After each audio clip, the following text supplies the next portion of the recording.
وزیر خوراک پنجاب بلال یاسی نے شہر کے متعدد فوڈ پوائنٹس کا دورہ کیا۔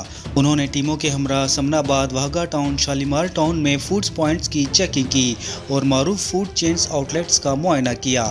ناقص انتظامات پر 4 سیل، 4 کو 2.5 لاکھ روپے جرمانہ، 5 فوڈ پوائنٹس کو اصلاحی نوٹس جاری کیا۔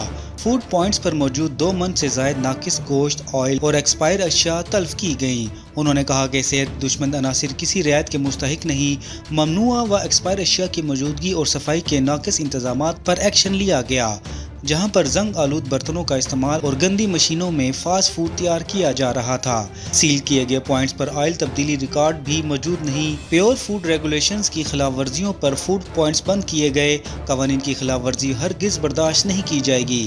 بلال یاسی نے کہا کہ ماہ مقدس میں شہریوں کی صحت سے کھلواڑ کرنے والے عناصر ہمارے نشانے پر ہیں۔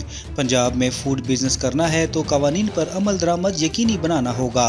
بیماری فروخت کرنے والے قانون شکن عناصر کی جگہ جیل میں ہے۔ وزیر خوراک نے ہدایت جاری کرتے ہوئے کہا کہ خوراک کی تیاری سے مارکیٹ میں سپلائی تک تمام مراحل کی کڑی نگرانی کی جائے گی۔ صوبہ بھر میں محفوظ اور معیاری خوراک کی فراہمی کے لیے فوڈ سیفٹی ٹیمیں فیلڈ میں ہیں۔